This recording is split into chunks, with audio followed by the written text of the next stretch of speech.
Hello and welcome back to Dance Takes. We're back with our episode for October.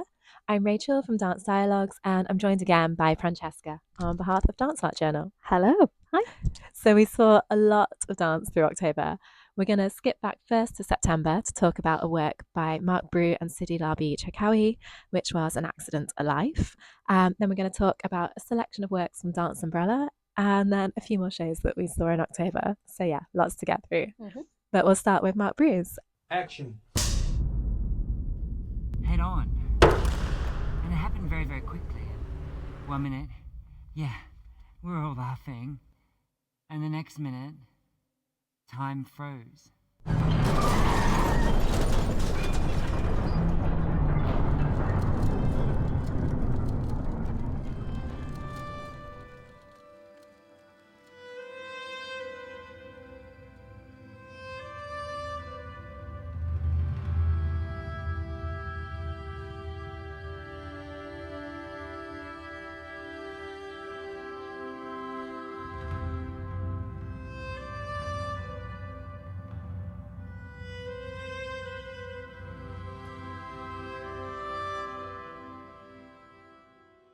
And we saw that back in September. Yeah, it feels like ages ago. It feels a long time ago. There's been a lot of dance since then. Yeah, but I think one of the things that both of us kind of shared feelings was that it was a really powerful and vulnerable moment of storytelling. And also just in the storytelling, I think there were so many layers also that we spoke about, from video to text to movement, to the use of this really interesting car as the kind of focus of the scene or the set. And I think something that really stood out for me was a video where he had an interview with his mother that just felt really heartfelt and really drew us into this world. I think it's such a almost unimaginable kind of experience to put yourself into. And I think the work really allowed us, through these multiple layers of storytelling, allowed us very gently into the space. That was really heartfelt and really moving. Yeah, I totally agree with that. For context around it, it's a story about an accident that Marc had, which left him paraplegic and basically dramatically changed his dance career. He was a ballet dancer and now his career's taken a different path because of that accident. It's as much about his life as it is about the aftermath of this accident. But yeah, like Francesca's saying, it just felt very genuine and a really open, honest way of telling his story. And it gave such an honest, upfront approach to that as well. It gave such an insight around this really sensitive, challenging moment in his life. But within that, there's also just this humor that runs throughout it. And I think that was really lovely to see. 100%. That it wasn't, there was so much challenge and moments within there that there's just these little funny moments that keep popping up. And there's this great bit I loved where there's a couple of the dancers that are supporting on stage now and again, and they come in as kangaroos at one point. Yes. That just made me laugh. There's these big ballad songs that Marc's singing along to sometimes. So even within this story that could be really heavy, it feels it's as much about life as anything, and that really came through in this work for me. And just on the other performers that are also supporting in the work, I think it's such a dual kind of presence that they serve in the work. Not only is it a great artistic choice, but also just a very practical way that allows the performer Marc Brew to tell his story and really take ownership of his story and to share that in a really beautiful way. And you mentioned about this car that's part of the set. Yes. That's what I was going to skip back to. It's really striking part of the set. It's a really strong image. It kind of comes down and it's above him sometimes. And tumbles upside down, which is really... It's a big set design piece. But he's also inside it at points, and they use film in those moments. And it gives this really intriguing perspective because you have these close-up moments, but also you're still there as an audience watching the work as a whole and seeing the practicality of that happening. Mm. And it's really kind of cool to have those different angles and different perspectives on the one thing that you're watching. Yeah. It kind of keeps it engaging, keeps another element there to, just involve you in the Yeah. story and maybe this like closer personal moment whilst you're Mm. sort of overviewing the whole thing at the same time. Yeah, definitely. I guess the very close up moments as well kind of make you feel or like amplify his emotions as well, and like really does put us into that space of either like panic or confusion, which, yeah, I thought that was quite a clever choice. Yeah. Yeah. And there was lots going on all the time in that work. Choreographically, sometimes I was like, oh, I feel like there could be more here. And I wanted to see more sometimes. But I think it was maybe more about, in moments, perhaps there's dramaturgical choices that could have helped things flow along a little more. Maybe particularly for me with the text, it was very like casual and conversational, which I liked the approach of that. But sometimes then it's like continuous. And in some ways, I'm like, you could still do this with a bit more crafting around the words, just to, keep it snappy for the audience. Not snappy, but keep I guess it. to distill like the kind of message that is needed to be shared in that moment. Yeah, there you go. Yeah. That's an example of it right there. Not me just rambling on, but what Francesca said. Yeah. But yeah, I mean, it was lovely work and such, like you said at the beginning, a beautiful way of sharing something that's very vulnerable, but in an honest and also quite almost uplifting way as well. Yeah, empowering way, I think. Empowering. Yeah. Great. We're going to do a little roundup now of Dance Umbrella. I managed to see 4 works in that, and one of those we both saw. Yes. So yeah, we'll do a little chat around those. So the first piece we're going to talk about from Dance Umbrella was a piece of the opening night, which was Bogota by Andrea, Pena and artists. I thought this was a super strong opening for Dance Umbrella, but interestingly, I was sat next to another critic who said it didn't do it for them, but I really enjoyed it. So I think that's, another example of how dance is always kind of down to your taste in a way, a lot of the time. And for me, this work, like, it was quite long. And I can agree there were elements where sometimes it felt a bit overstretched, or it felt like something didn't shift enough, or maybe there was some elements in it that maybe didn't add an extra thing to support the work. But on the whole, I just felt like really excited watching it. And when I came out, I was like, oh, I really enjoyed seeing this piece. And maybe that's to do with, my personal taste as well. I quite like things that take time to develop an image, and sometimes do that in a more subtle way. And I quite enjoy things where I'm watching it and I'm like, oh, okay, I need something to change. And then a few seconds later, it shifts. And I quite enjoy that when a work plays with timing in that way, kind of stretches it a little bit, almost too far, but then they do change something. And I think with this work, there is an element of improvisation in it. So maybe it will shift with each performance. Maybe that timing will have little moments of difference in it. For me, I enjoyed it. It's, I think, a work built around political climate in Colombia. And there is this sense of kind of chaos and violence and struggle throughout the work, but it doesn't feel explicit. And that's something I kind of admired in it, that you can have this sense of or feel of violence come through without that really being like thrown in your face.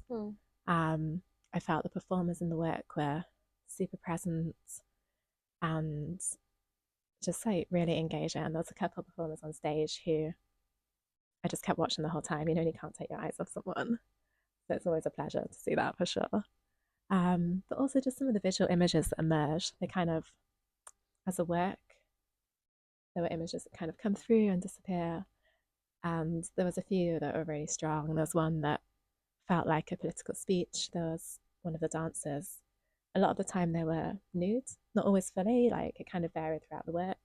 It was just stood like shaken, and there was someone giving this speech at the same time. Can't remember the context of what it was about because it was right at the beginning of October.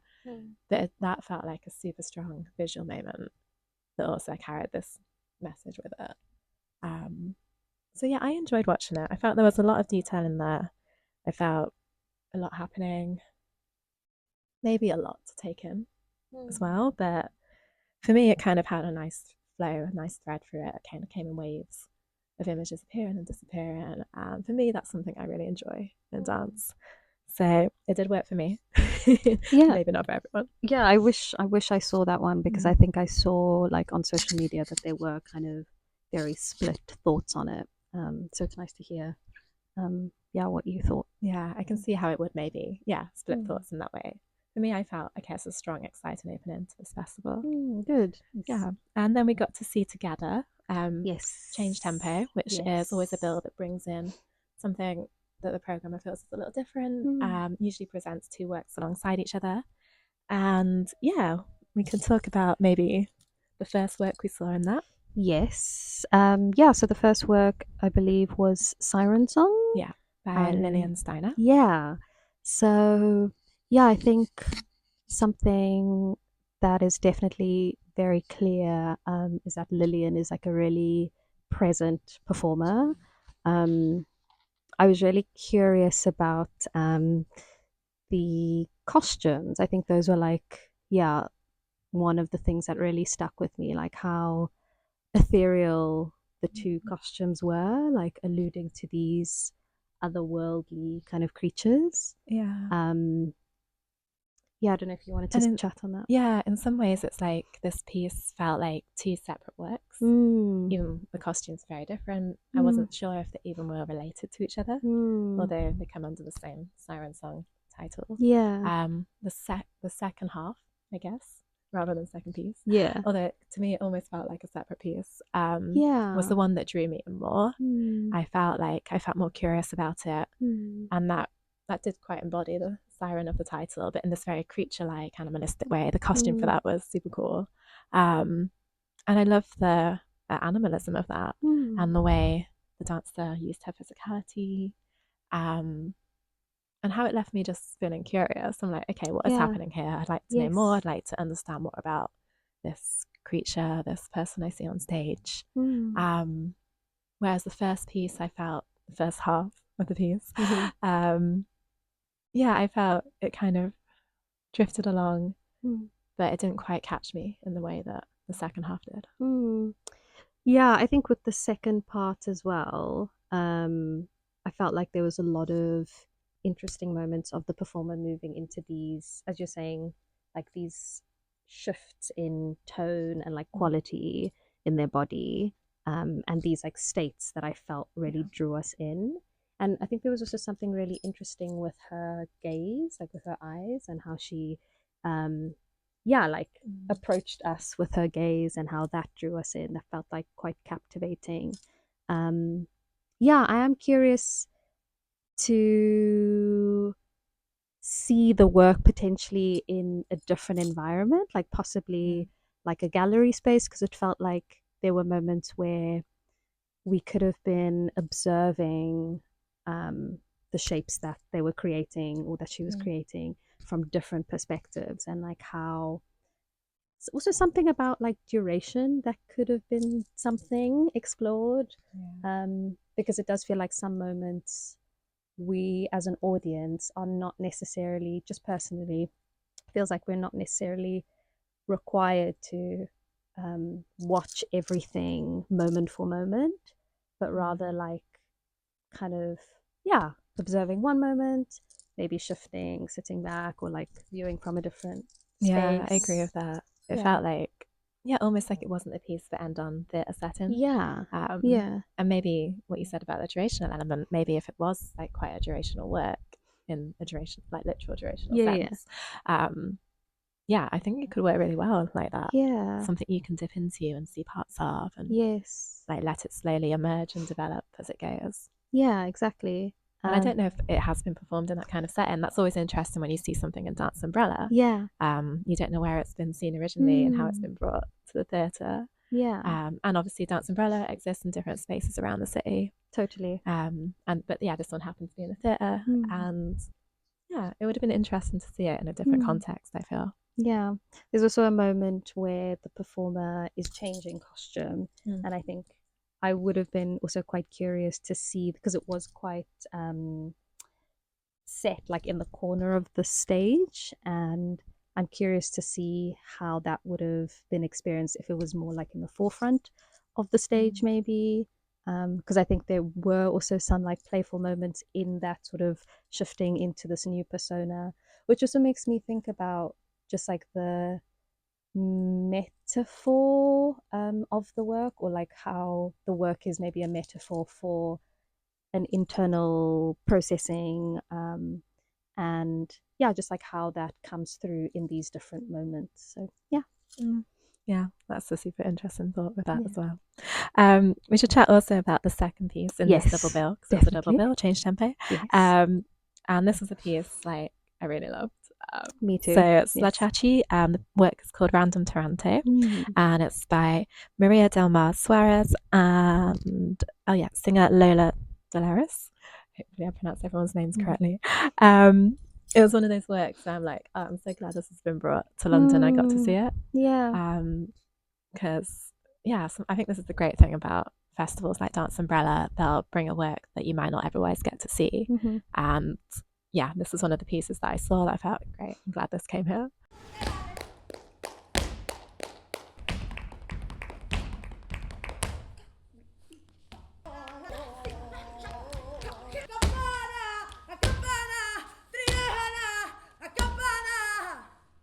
So it's a flamenco work, but it uses flamenco in a really modern twist. Yeah, very playful way. Yeah, and the setup at the start is they're sitting there on their chairs, and it's one of them's just like flicking her sunflower seeds, and the other's rolling cigs. Yeah. And it just felt like from the moment you walked in, there's this playfulness, this casualness.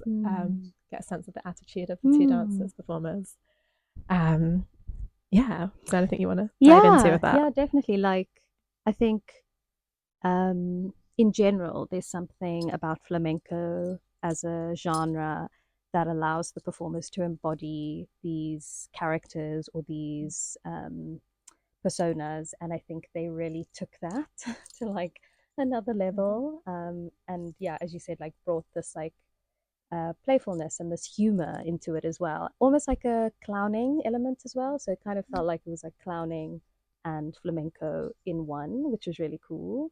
And also, I think something that struck me again was the costumes, because they had these, if I'm not mistaken, these Adidas sort of tracksuits that had these frills, that could have possibly been, like an homage to traditional flamenco costumes, or Spanish traditional attire.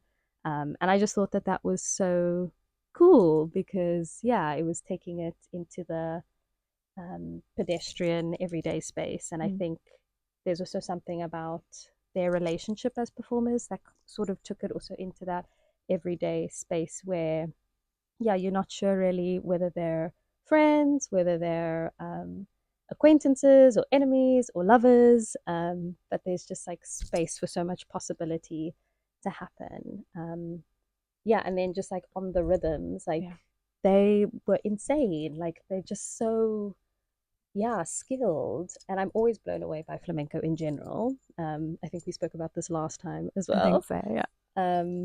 But yeah, it was just, I felt like I was constantly engaged, and I felt like I just also kind of caught off guard sometimes by the way that they approached the rhythms, use of the voice, of course, and then the rhythms within the body. Yeah, for sure. I really love that about it. And it's like one of them, I think, hopefully I got it around the right way. Maria was taking more of the dance role and Lola vocals, although they did mix between the two as well. Yes. And what I really loved with it was how it gradually built just from sounds when they were sat with the sunflower seeds and the cigs. And then that started to build into the vocals, into foot rhythms, into body rhythms, and gradually just the layers and complexity that evolved from that was like super clever, super precise, beautifully structured, and just within that the playfulness and how they really pushed a traditional form into something that just felt of today, felt super current, and also just the way of them moving within those rhythms. Like sometimes she was on the floor, Maria sometimes, and it was really, I think, just beautifully structured and very clever and precisely executed. So I loved it, and I think just their connection between them also carried that work. And I think that's what we're like. Obviously, they're the skill of what they're doing shines through. But I think also the vibe between them really got the audience like with them and carried us through. And the fact that like all that they had on stage were 2 chairs and their bodies, and like obviously the other little kind of sunflower seeds and the Rizzler and like cigarettes and stuff. Like it was great. It was great. Yeah, they just held it so well. Yeah. Yeah, I'm so happy I got to see it. Me too. And I think the night I saw it, everyone was on their feet at the end. So again, maybe testament to how much it uplifted people, and that people just really went on board with that work. Yeah. So yeah, I saw 2 more works. One was called Landscape by Elena Antoniou, and another was Repertorio in number 1 by Davi Pontes and Wallace Ferreira. And this work I'm going to talk about a little bit more. Yeah, it was a work that felt like it had a lot of simplicity, but it wasn't simple. And I think that's kind of crucial within it, that something can be very minimal but have a lot of depth behind it. And I think with this work in particular, that's what really held it and what made it, what carried it, what made it engaging for the audience. I think this is a difficult work, a challenging one, especially for the performers. So they're 2 artists from Brazil. And they were saying, I think it's quite early on in them performing this piece, although it's had a lot of time that it's grown from. And they're saying that every time they do it, it changes, it evolves because of the way that it responds to an audience and their perception of it, their reception of it, their interaction with it. So the 2 performers, where it was performed for Dance Umbrella, it was at Porches the Hall, which was a super large space. It was starkly lit, and they came out completely naked, besides like bright pink socks and trainers, which I thought was quite a fun touch. So they literally have nothing but themselves and this audience sat around the edges. And it really plays with the gaze, not just from the audience, but from them as well, and their agency, and I think their agency of their bodies, of who they are as people and artists. Obviously talking too much because my voice is getting croaky. But within this, the poses that they create in the space, it's very minimal, it's very stripped back, and it starts slowly, but it builds. And I think this is what kept me going with it, is that these poses kind of begin to build, they begin to repeat, and at moments they'll break into these rhythms that just suddenly synchronize, which is super cool. And as it goes, and as they begin to like, negotiate this relationship with their audience, they bring in moments of interaction, which sometimes push the limits. I think people respond differently to them. Having someone stand on a chair next to you when they're entirely naked could be entirely uncomfortable for some people. Other people are fine with it. But I think that's what they're open to with this work. I mean, we heard a little bit about this in their post-show talk, which actually I'll mention because it was, I think, longer than the performance itself, mainly because they did it with a translator so they could talk in their language. But it gave such an insight into the depth behind what they're doing. And I feel like hearing it was useful in that it helped me see how that work kind of held itself, and why I think it works for the simplicity, not the simplicity, the minimalism of what they were doing. And I enjoyed it in that sense. I think it was, a challenging piece to perform and to maybe watch sometimes. But there was such a playfulness sometimes between them.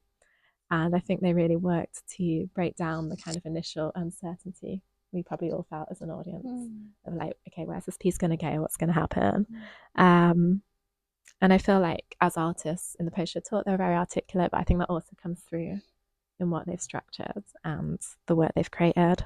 I think it was a strong piece to bring and to present, and it'd be interesting also to see how it changes as they perform it. I don't think unlikely I'll get the chance to, but super interesting work. I think I'm also just hearing you speak about it. I'm also like quite curious. First of all, I wish I saw it as well. And I think I saw that it was actually sold out. So I imagine that it must have been quite full. But I'm also thinking, or something that's come up is something about like nudity and how that's perceived in different cultures. And like, I imagine that it would, as you're saying, be received very different in different places.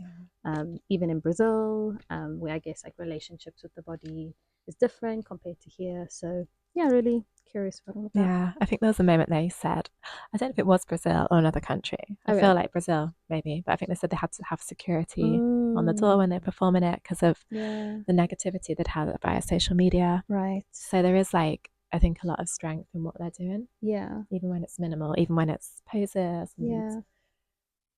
yeah, I think the context they're doing it in and taking it to and what they're trying to say about themselves and as people and as artists is a lot of where the strength of this work lies.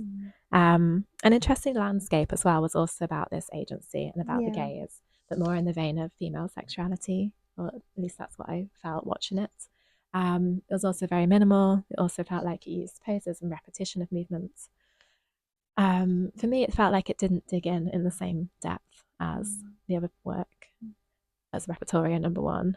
So I think it was interesting to see those two works within a short frame of time, within the same festival, that both have similar ways of asking the audience to look at them and asking like how a performer interacts with and looks at their audience, but within different contexts and also kind of having different outcomes. And yeah, that was quite an interesting element of seeing those two works in the festival for me.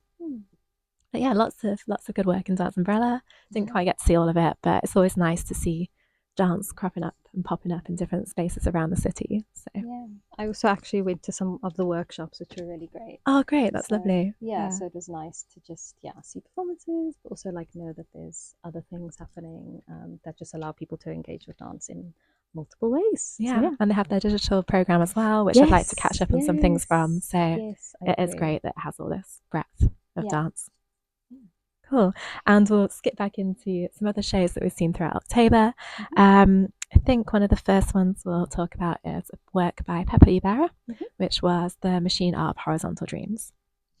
Yeah, so I think the main thing that stuck with me from the work was the way that the projection screens were used around the space. That felt, and I know we have like sort of different views on this, but I think, there's something about the space being like held. And I guess, the intention of the work was to be immersive. So I think that was quite interesting because it felt like I was in a weird, like simulation type space. And I think there's also something about that paired with the type of movement, the movement quality, the lighting, and the sound that made the experience quite dreamy and almost quite like, very. Can't think of another word for dreamy. I think dream is the Dreamy is the right word. It's the word. Yeah. So I think those are the things that have stuck with me about the specific work. I do also love that there was the involvement of what I think they would call a community cast. That felt really lovely because it felt like an intergenerational experience. And I'm also quite curious to know just what the process was like, because I think when there's intergenerational dialogue through dance, I think there's always possibility for beautiful connections to be made. So that was quite interesting. And then also hearing some of the stories of the community cast and their lived experiences. I'm a little bit curious about the sort of relevance of that for the rest of the work, but I think it was quite joyful to hear some of the stories as well. Yeah, I'd agree with that. It was nice to hear their stories, but I was like, how does this connect with the work as a whole? Maybe that was a little thing about the work overall, is like, how does it all fit together? What is it that it's trying to say? Maybe we're in the simulation, perhaps. But it seemed to have different kind of vibes and different elements going on that I don't know if always felt cohesive to me. I liked the screens around the edge, but I felt like that use of technology didn't necessarily seem particularly connected to the movement or to the general setup of the work. Right. So that was an element for me that I felt slightly uncertain about watching it. I think honestly, and I would say this is on a personal note, it brought up a few personal bugbears for me, Mm. which maybe, influenced my enjoyment of this piece. Mhm. And I think it's to do for me with making something that you term immersive. Obviously, that word gets used in a lot of senses. Mhm. But yeah, for me, this work, it brought a lot of audience into one space where you could roam around. Mhm. I don't feel the work in itself really, to me, it didn't seem like it had thought about that a lot and how the dance and the movement, the choreography might help shape that space, might help direct the audience or help them navigate the space. It kind of felt like, okay, the dance is going to be in here, the movement's going to be here, and the audience have to work their way around that. I think there's a lot of devices that can be used to support that happening that just didn't seem to be present for me. I felt that there's a lot you would miss unless you're right at the front. As a shorter person, I didn't see a lot of what was happening, to be honest. And I think also for anyone who has different access needs, the ushers were really lovely about it, but the seating was at the edge and the movement happened at different spaces away from that. I think there's a lot you'd have missed. You might not have even been able to see the movement in the work, which would be a real shame to have that not, in my opinion, maybe not considered so much. So yeah, a few things around sightlines and how to choreograph an immersive work in that kind of sense. Yeah. Or however you want to use this term, immersive. Yeah, I felt a few things were missed in that respect. And there was also some moments where I felt later on, I think there was maybe an attempt to up the dynamic of the work, to take it maybe out of this dreamy space and to its conclusion, perhaps. But the performers kind of rushed out a bit or through the audience, but maybe sometimes in a slightly unsafe way. I saw some physical connection on the night I was there with audience members who I thought maybe weren't so ready for that. Yeah. For me, when that's done without consent or without expectation even, you can be caught unawares, and I don't always agree with that happening. So for me, there was a few little things that I was like watching it. And there's also some text in there again that I don't know if it had a lot of clarity and coherence. So yeah, there was lots of elements in the work that could have worked together but felt like they were missed. Yeah, I think there was also something about the movement and the dancers, who I think both of us agree were really amazing. But there was something about them that felt really embodied and felt really connected to the way that they were experiencing their bodies in the space. But I think I'm also curious about how that very internal experience could have been made a bit more external, so that us as the audience members could have been drawn a little bit more into that world and into that process and journey that they were moving through. Yeah, I think I agree with that as well, because they're really some really wonderful dancers and performers in this work. And in a way that almost got a little lost within everything that was going on for me. Cool. And we've got three more works, but two that I'm going to mention very quickly. So I'm going to try and do a quick roundup on these. I got to see Black Sabbath Ballet by Birmingham Royal Ballet. It has been performed a few times, but I've missed it. So I was like, okay, I'll try and see it. It could be fun. For me, like I said, it's a work that could be really fun, and it could be a chance in ballet choreography, I think, to push the form, to see what it could play with this music.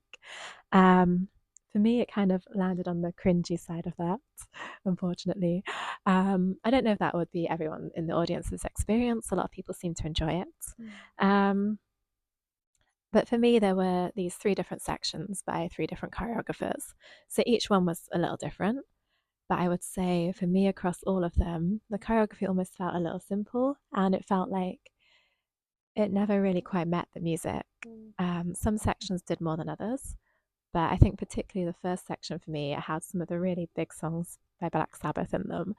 And I felt like the dance and not the dancing itself, but the choreography just never quite met that music. I didn't feel it. And I felt like the dancers were really giving their energy, really kind of going up there with it. But the choreography was never just going to quite get there with it for them. And for me, that felt kind of a shame that I missed. Yeah, I kind of missed that opportunity that could have been taken choreographically with ballet to kind of push itself and to maybe not go into the cringe side of things. Maybe that's just personal taste, probably is. And there was this moment at the end where one of the band members from Black Sabbath, Tony Iommi, came out on stage and the audience just went like totally wild. And I was like, okay, here's the energy.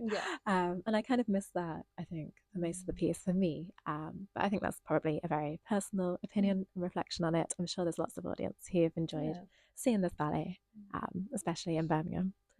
And yeah, the other piece I wanted to talk about was Hofesh Shechter's piece, Theatre of Dreams. And this actually came to London last year when you saw it. Yes, I did. But I missed it, so I caught it this time. Yeah, I enjoyed the staging and the structure of this work.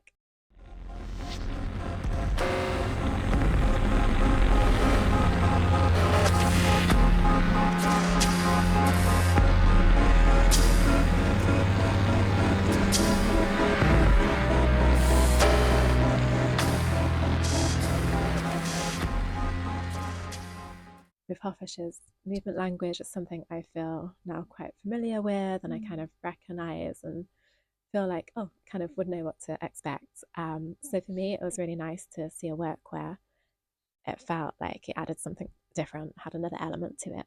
And in this piece, they did that with the curtains that were like opening and closing, revealing these different scenes and different moments in the work.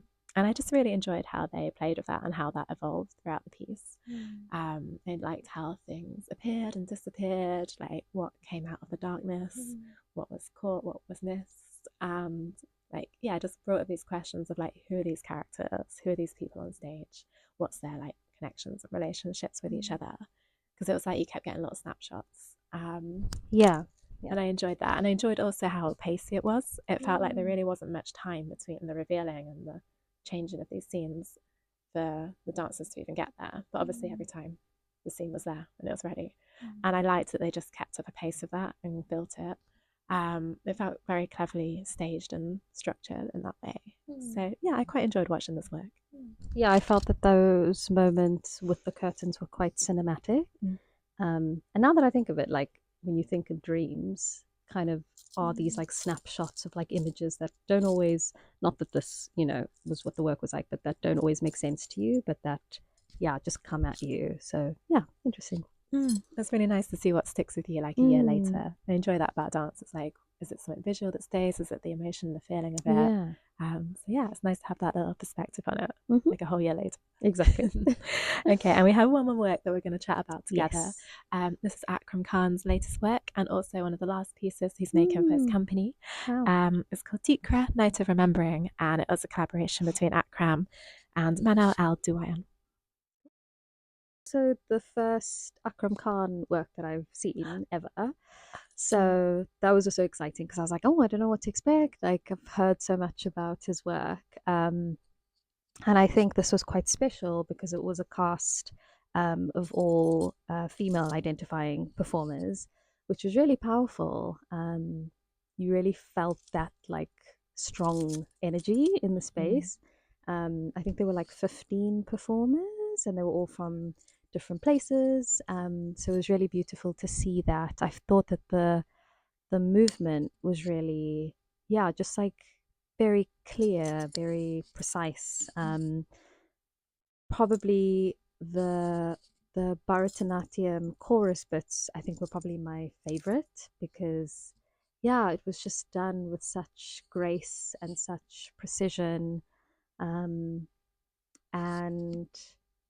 there's something about like the storytelling as well that I'm really curious about because I think it was very clear that the work was about ritual and about potentially this generational sort of relationship between different generations or like ancestry as well. Ancestry, exactly. An acknowledgement of ancestry and also I think an acknowledgement of potentially like spirit or another realm beyond like the physical. And I think looking at the synopsis as well and looking at the work, I think both offer quite a open palette or landscape for people to interpret what the work means to them. And I think for myself, I'm curious to know like what elements, because something that I saw in the synopsis was that there's different elements from different cultures that are brought into the work. And some of that is really clear, but I'm also curious about the others and how that kind of fits into the narrative specifically. Not that that is like, something that needs to be shared, but I think that's just something that I'm thinking about. Yeah. Oh, cool. Yeah, I think I really enjoyed the movement.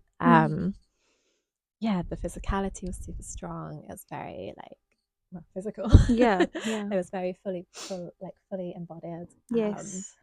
Across all the dances and very full on a lot of Yeah. it, and it definitely had this ritualistic element, sort of bit of Rite of Spring vibe.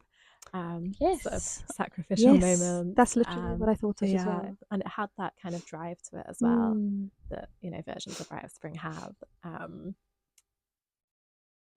Okay, the movement's pushing towards something, the use of the body is pushing towards something.